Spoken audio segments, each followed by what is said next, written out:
You're watching Face to Face. I'm your host, Tim Vince, and I'm delighted that my good friend Sam Hales is joining me. And Sam, you're the editor of Premier Christianity magazine. That's right, Tim. And you have a podcast called... We have a podcast called The Profile, where we interview a different Christian every week. Yeah. You could even have called that Face to Face. We should have done. It's a much better name. You've got the best name. I've got the name. I've just thought of Fake to Fake, but no, we're talking about journalism, so we can't say that. But you are the real thing. I mean, I'm just, winging it. But you've studied journalism, and now for 10 years or so, you've been editing. Yes, that's very kind of you to say that, and it's a privilege to be on the show, Tim. Yeah. I feel like I'm winging it. Let's be honest. I'm normally the one asking the questions, so to be interviewed is I'm the nervous one. But yes, I've been working for Premier for about 10 years now, and for some of that time, I've been editing Premier Christianity magazine. Yeah, and you've had a life in the church. Yeah. Just tell us a little bit about your Christian journey. Yeah, I mean, my parents are amazing. Mum and Dad raised me in the Christian faith from a really early age, and I just had amazing Christian upbringing, and in one sense I've never looked back. I think what was great about my upbringing was Mum and Dad were really clear that it was to me to choose, and they taught me, as Proverbs says, train a child in the way he should go, but it was also very clear it had to be my own faith, and I couldn't just live off my parents' faith. There's that saying, isn't there, that God has no grandchildren. Yeah. The idea being that all of us have to make a decision for ourselves. And I did at a very early age, and was just in a great church environment where honestly I saw God do incredible things. He doesn't have grandchildren, but he does expect parents to try and steer, as you say, train up a child, so that you will be blessed by your grandchildren and beyond. But and you went to New Frontiers all your life, or? Yeah, a lot of my life I've been in New Frontiers churches, which has been amazing. Vibrant. Yeah, and as I said, I can remember even as a teenager seeing people healed from quite serious illnesses and diseases, and I can remember receiving prophetic words, and just in a church environment where God was very real from a really early age. Yeah. And I've had my doubts and I've had my questions, but again, my parents were never afraid of that. They were never trying to shut down questions, but I lived in a very open home where things were discussed, and I got to choose, and I chose God from an early age, and I've never looked back. And the one thing I do remember from New Frontiers, so I've got family involved, is the songs. I mean, Dave Fellingham, and in the early years, the excitement of these inspirational Christian, gospel songs, I'll call them. Yeah, 100%. I can remember many a time in New Frontiers conferences singing the Stuart Townend classic, In Christ Alone, and Lou Fellingham. It's so many worship leaders and talented musicians who... Music is such an important part of life for so many people, and I love it when we as Christians get to use music in a way to honour God and worship Him, and there's something very special that happens in those moments for sure. And just on New Frontiers, because I remember the very early days with Terry Virgo and Coastlands, as I think they used to call it, and then Plumpton Racecourse, I think they used to have their conferences, but it's still going strong. Absolutely. And it's nationwide, isn't it? International. Yeah. Churches all over the world now have come out of that movement that, as you say, Terry Virgo began, and there's always been that emphasis on the Word of God, of the Bible being our supreme authority, and also of the Holy Spirit being alive and at work today, and seeing both those things come together, and it has gone all over the world, and there's a hunger for that. There's a hunger for good, solid biblical teaching, and an equal hunger for God to be real in our lives today and to push after the things of the Spirit. Yeah. So you studied journalism, was it at Southampton? Yes. And so you're as I say, you're the real thing. What is it, a BA? In journalism, what is it? It was. You're making it sound far grander than it was. No. But I went to Southampton Stone University and studied journalism, and it was a fantastic 3 years. Yeah, that's fantastic. Yeah, it's a good place, and there's a good Christian activity down there as well. And did you then go straight into Premier, or what? I like to tell people I did my career backwards. Yeah. And so when I was studying journalism, the received wisdom was you would find a local newspaper, you'd work your way up to maybe a national title, and then maybe towards the end of your career, once you've got some more contacts, you might go freelance. So I did it backwards. I actually started out freelancing, and the reason for that was a really incredible a guest lecturer came in during my second year, and he said, all of you students right now should be paying back your student loan already in year 2. He says, you should be already be freelancing. That was when it was 3,000 a year, Yeah, it wasn't was it? a little bit less. Yeah, you and cheat. He said, you should all be freelancing. Yeah. And I thought, wow, okay, let's give it a go. And so just very gradually in my second and third year, I started to at first write for free. And then some people very kindly paid me a little bit of money. And that gave me the confidence at the end of my degree to then go freelance using the contacts I had. And there wasn't a lot of work and it wasn't particularly glamorous, so I took a part-time job in a call centre doing customer service, and gradually over time I did less calling people on customer service and more writing, and I built up my career that way for a couple of years doing the freelance journalism, and then soon after that joined Premier. Yeah, so now I'm really interested because we can't date fix the programme, so we won't talk about the most recent stuff, but over the last 10 years, give us, because you're in a unique position. You're reaching out to not just new frontiers, but all the frontiers of the church, and just give us a little overview. Well, I remember my first month as editor, Billy Graham died. And so we scrapped everything we had planned for that issue, and we did a whole issue dedicated to Billy Graham, which felt like a bit of a career-defining moment. What could be bigger than that? But of course, there have been things of equal significance. I think about COVID, when that first happened. How does the church respond to COVID was a huge moment. Yeah. I think of when the Queen died. We did a special edition on Her Majesty the Queen Elizabeth II. Servant Queen. Incredible stories of her faith and how real it was to her. And so there have been so many quite historic moments actually in the time I've been editing the magazine, and I take that with seriousness because the magazine's been around since 1965, and I'm a little bit... Now that's the point, because it started as Buzz magazine, and because I've been everywhere, man, as Johnny Cash would say, so I actually used to stuff the magazines when I was a kid in probably the late 70s.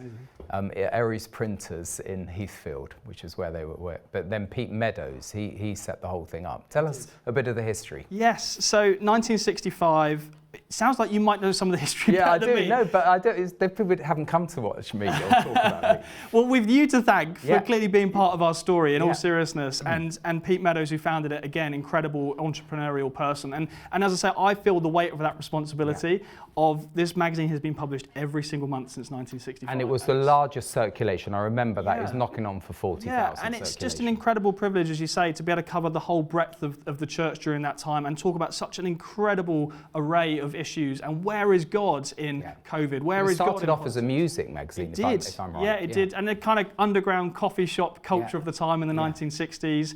And I think it's really important that we retain that slightly radical approach that it was in its early days. And I don't want us ever to become too safe. I want us to keep pushing the boundaries. And that's part of the remit that I have and the job that I get to do. Yeah. And so we have readers who've been with us since 1965. And that's such an incredible honour for me to inherit that and hopefully... I remember there was something, they had a free subscription thing. You may still use this, but... That just shows I'm not reading it every week. But it was called It's a Rip-Off. And that's what, that was quite clever, I thought. And you ripped off the insert which gave you whatever, the gift vouchers. It's a rip-off, remember that? Very good. Have you got all the copies, all the back issues? Yes, we do. Have you really? Safely secured in storage. That is at a secret location I could possibly not. That is really interesting. But we do, and I've flicked through it. We celebrate 60 years in 2025, and as part of that, I'll be flicking through the archives again. And it's amazing actually how sometimes the same issues keep popping up, and the same faces. My favourite face who keeps popping up over the years is Cliff Richard. Yeah. And in pretty much every decade, there's an interview with Cliff, and we got to interview him a few years ago. Such an amazing pioneer of so many things in the Christian space. But the same kind of issues do come up. But there's also this freshness that I feel in the role that I have, that there's never a dull day in news. There's always something new going on, and there's always a great new opportunity to explore what God's doing in the world today. And I love how we're never short of a testimony to print. We're never short of a story of what God's doing. No, that's wonderful. Okay, so you mentioned Billy Graham. His son Franklin comes, with to 6 venues in the UK, and they all shut him down. How did you manage to report on that? Yeah, and the fascinating thing about that case is, of course, his organisation have gone on to take action against those venues and has successfully won some legal action to say, actually, that was wrong for you to shut down a Christian rally, an evangelistic rally. And I think this speaks to one of the fascinating trends we're seeing really around religious freedom. And we as a magazine, we cover religious freedom around the world. Just today, been talking about the terrible suffering of Christians in Nigeria, where there are massacres and horrendous things happening. And yet there is also a religious freedom angle in the West. Now, it is not anywhere near as serious as China or Nigeria or other places, but I think the fact that you could have such a well-known preacher, the son of Billy Graham, not be allowed to speak at a UK rally, I think is concerning to a lot of Christians, and they would have supported that legal action. And is it a thing? So we're talking about, let's say, the last 10 years, but we can cover a much wider period. That there's just this illiteracy. There is an ignorance now of what the gospel actually stands for, and is it negative or is it positive? Yeah, I think you can definitely make the argument it's becoming harder rather than easier to live out your faith as a Christian in the UK. Now, again, I want to be careful here, not say we're nowhere near as bad as other parts of the world. But I would say if you look at some of the issues that get the most media attention around sexuality or transgender or other things, you know, the Christian historic traditional view is not tolerated or welcomed in the way it would have been a generation or two ago. And I think that presents challenges for sure for Christians. It does also, as you say, present an opportunity, because no longer am I speaking to someone necessarily who has a lot of preconceived ideas about what I believe. I think a lot of people in Generation Z have no clue. They've not grown up around Bible stories. They've never heard of Noah's Ark or Adam and Eve. And actually, there's a bit of a clean slate where you can start from scratch, and sometimes that's easier. I always give the example of my wife Stacey spent a gap year in America as a late teen, and it was in Missouri, and she always says that's one of the hardest places to share your faith, because a lot of people in that culture think they're a Christian. They think, well, I'm American, I'm patriotic, I'm a Christian. And when you drilled a bit deeper, you realise, well, maybe they weren't quite there on some of the issues. And so I think now in the UK, issue of sin often is the one that now in the UK, in a more secular environment, we're starting from scratch, and that can be an opportunity. By the way, I've found it, you know, going out with my neighbour, you know, in Margate playing the guitar and singing choruses, and you get a good feel of a shopping centre by people's reactions. But probably the young and always the down and outs, and you know, the drunks and the druggies, they're open, funnily enough. Okay, so on some of these issues, though, there are splits in the church. Pretty well everything you've mentioned. So, how do you manage that? Now, you've mentioned the Holy Spirit. You've mentioned COVID. You've mentioned other things, lifestyles. You're a journalist, so you're interested in what people are thinking and saying within the church and the theological positions. I think one of the first rules of journalism I was taught was to know your audience, know who you're speaking to. And so a large part of it is understanding every media organisation has a bias, and we're no different. The bias of a lot of our mainstream outlets, which I won't name, but we can all think of, the most prominent news organisations in the UK, I would argue, all have a bias or a starting point. By the way, it's different in America because they declare their bias, but often in the UK they say, oh no, we're impartial journalists, and that, I would say, is a bit fishy. Yes. Well, the bias I'm thinking about is in the mainstream media is the bias or the starting point that God does not exist. That's true. And God is not involved in your life. So we have a bias at Premier, and it's quite different. Our bias is that God is real and God is at work in the world today. That's good. Every news story, everything we report on starts from that bias, if you like, that God is real and alive and at work in the world today. And so if, for example, Premier ever reported on God healing someone, it would be written in a tone that says, isn't this wonderful news? Isn't this fantastic? If you were to read that in a secular mainstream outlet, it would be cast in doubt and suspicion, and can we really trust this? Now, that said, I am a trained journalist, and part of that means I do want to fact check, I do want to verify, and so I will, as much as possible, try and verify, including miracle stories. You know, and it's not that as Christians we just become gullible and believe everything we hear, because I don't think that's right either. Right, exactly. So the journalistic training, it should teach you to verify and to fact check, but also, of course, as a Christian media outlet, we have that openness to what God is doing and that belief that God is real that you don't get in other parts. And by the way, you know, just don't shy away from the miracle of creation or the miracle of birth, let alone new birth. I mean, it is miraculous, the way I see it, that somehow God hasn't just created, but he's sustaining us. Every day, the breathings, the whole system of life is miraculous. One of my favourite cover stories was when we took one of those incredible pictures of, I'm not a scientist, you have to forgive me, whether it was a star or a galaxy or a solar system or something that this incredible telescope had taken of the night sky. I said, that's going on the cover. put that on the cover, because there's something about the beauty and the majesty of creation which, as the scriptures say, is evidence of God in itself. I always go for, in Romans 4, where it's Abraham believed in the God who calls things that are not. That's the whole material universe into being. And then it says, and he gives life to the dead, which is the whole living world, or that's come out of dead matter. They're big obstacles to a naturalistic worldview.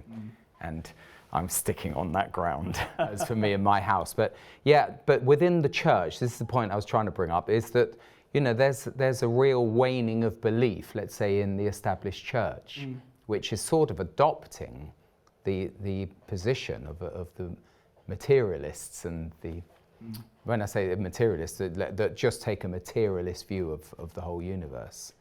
And that's a problem. I mean, I can say that, but you can possibly comment. Well, our job is to cover the breadth of the church, and that means the opinion you've expressed, I would want to see reflected in our coverage. And I think it's really important, as I say, first rule is to know your audience, know who you're speaking to. And a lot of our readers have that concern about the direction maybe their own church is going. Our readers believe the Bible, they believe the gospel, they believe in sharing their faith. And they're not going to compromise, and they shouldn't compromise on those things. And I think they appreciate the chance to pick up a magazine that's on their side on those things and is not going to compromise. And so we have a tricky job, because on the one hand, we are Christians, we are unapologetic. By the way, so do we. It's exactly the same. As soon as you're out there on the front line, you're going to be... We're unapologetic that the gospel is true and Jesus is alive. And yet at the same time, we recognise there are issues where Christians disagree. And my job as a journalist is to give both sides of that and to speak to everyone on all sides of a particular debate. And by the way, I like to have a fair shout for our side, because often, in the wider media, it's not there at all. So, I'll settle for being alongside. I can see a fly, but I'm tempted to whack it, but I won't. As long as, I think the Lord has given us the freedom to say it, so we've got not necessarily a right, but a duty to be a testimony. Yeah, I think, as you say, that the freedom that we have in this country, freedom of expression, freedom of speech, freedom to broadcast, freedom to do our jobs, we should never take for granted. And it was actually the Archbishop of Canterbury, Justin Welby, who obviously travels all over the world seeing Christians in different parts of the world. He was remarking recently on he doesn't necessarily appreciate all the media coverage he gets. I'm sure no public figure does, because we as journalists will sometimes be critical, but he was recognising in the comments that he made that he would much rather live in the UK where there is press freedom, as opposed to live in a nation where there is no freedom of media at all. And that is an incredibly dangerous route to go down. When you're in a nation where journalists are not free to report, no one would want to live in that society. So even someone who gets so much criticism like Justin Welby could recognise that it's better to get the criticism and the freedom than not have that freedom of expression. So, I sort of laid it on thick about you being a journalist. Now, we were talking earlier about, as a profession, there's a breakdown of trust, as there is with government and authorities and the like.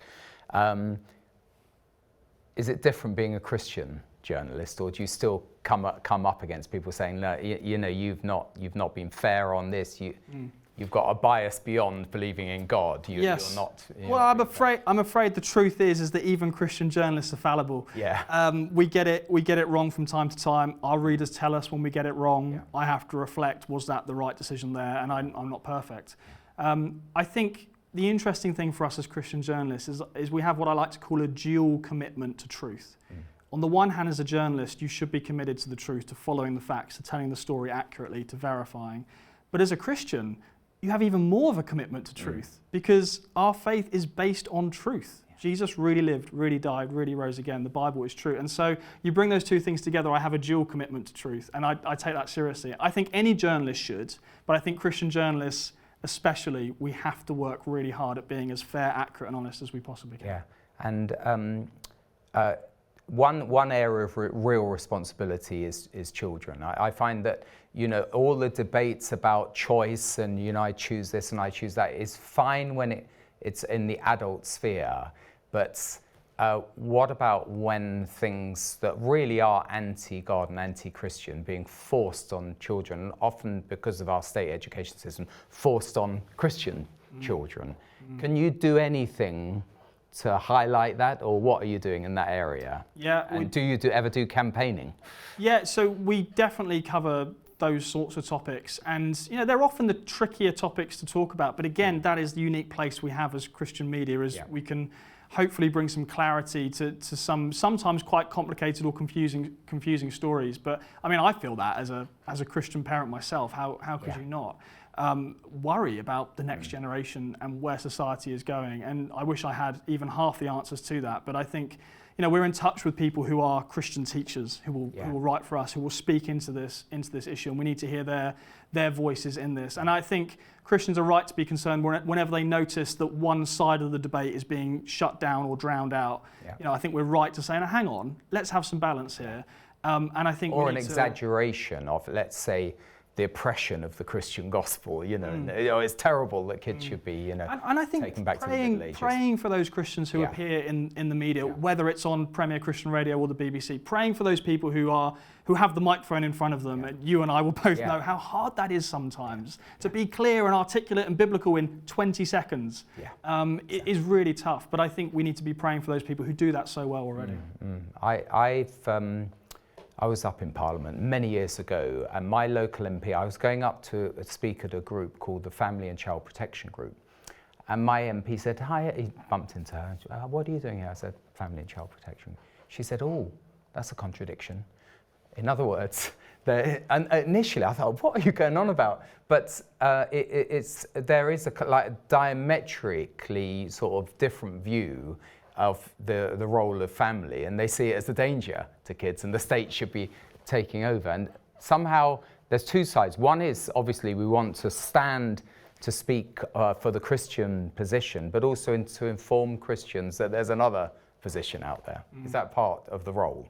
To inform Christians, it's like apologetics, inform Christians of what is out there in the zeitgeist. Yes, I love the quote, I don't know who said it, of Christians should read the Bible have the Bible in one hand and the newspaper in the other. There's that sense in which we need to be informed as Christians.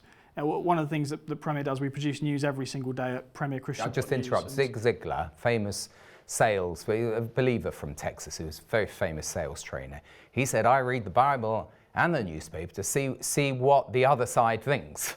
Or see what the other side is saying, in other words. The truth is in the Bible. But you need to know what the other side is saying. Yes, well, one of the things we do is we actually provide prayers every single day. So you've read the news story. You've read the news from a Christian perspective, hopefully. How do you then pray? And that's one of the things we really believe in, is informing Christians so they can pray. And it's fascinating how much we get that feedback of, "Thank you for your news output, it helps me pray." Which again, I think it's surprising, because a lot of mainstream news I read, I get angry or upset. It doesn't lead me to prayer. Whereas we want to do things differently and actually do news in a way that leads people back to God, as opposed to just making us angry, which I don't think often happens. Now, we've covered quite a lot of issues, but there's one interesting one that I'm interested in what's your readership and take on prophecy, because it's such an important part of the scriptures, and yet a lot of churches don't touch it, like they don't touch creation. How do you manage that? Because obviously, even within those who cover prophecy, there's 101 views. But how do you do it? Because you can't. What is it? A monthly magazine? Yes. Yeah. So we publish, cover everything. Yeah, every month. We also publish every day online, and online we have run a piece recently. You remember when Trump was shot, and there was a pastor in America who had released a YouTube video back in March and had prophesied that he would be shot, he would go down, he would clutch his ear, and then he would come to God as a result. And we covered that, and we looked at that, and that was a really interesting example, because you could actually prove that these words were said back in March. There was no doubt around that, and you knew exactly what this person had said. So that led to some fascinating debate as to what's going on there. And the Bible talks in it about weighing prophecy.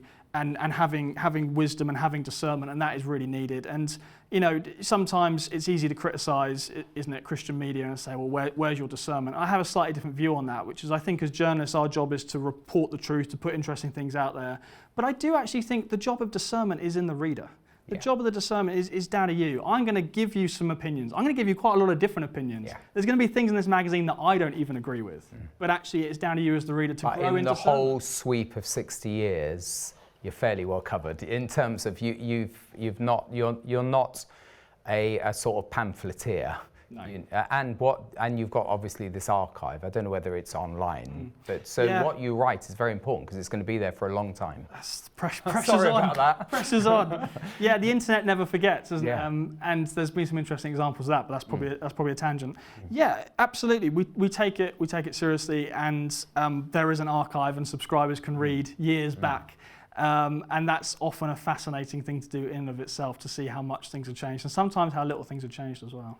Just tell me about your profile podcast now in the last few minutes. Oh, thank you. Yeah, so every week we interview a different Christian about their... Every week, that's good going. Yeah, about their life story. How do you manage that? Is it through the magazine that you get the guests? Yeah. Well, because that's quite a burden every week. Yeah, so every week it's a radio show on Premier Christian Radio, it's the Profile podcast, and then we write them up for the magazine as well. Okay. So I like to say we get the most out of our guests. Yeah. We do one conversation Very like good. this and then put it everywhere. And Premier has really embraced all things digital, and so we have many podcasts. We publish more online than we do in print, and we recognise that's the way the world is going, and we think there needs to be a really strong Christian voice in all forms of media, from print to digital, online radio. Totally. As I know you guys do believe as well, and it's a privilege to be involved in that kind of work. And give me one example of a guest that stands out.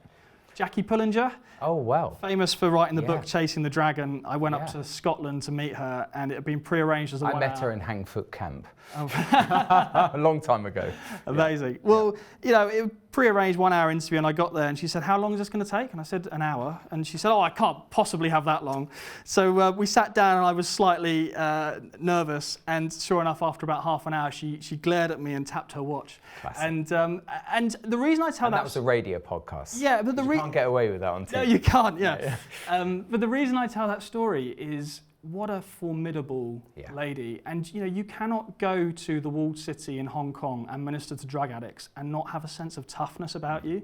And so actually I tell that story with the greatest respect to her. I could not do in a million years what she has done, and the way God had used her was incredible. And it kind of made sense in meeting her that there was this sort of slightly tough exterior, but of course there would have to be. And even though there was a tough exterior, I think there is a soft heart in there, such compassion, such love for the people she ministered to. So to meet a hero of the faith like that was a treat. And I do like to tell people, they say don't meet your heroes. I have good news. I've interviewed a lot of Christians, a lot of well-known Christians, and of course there's one or two exceptions, but generally speaking, I found people really are the real deal.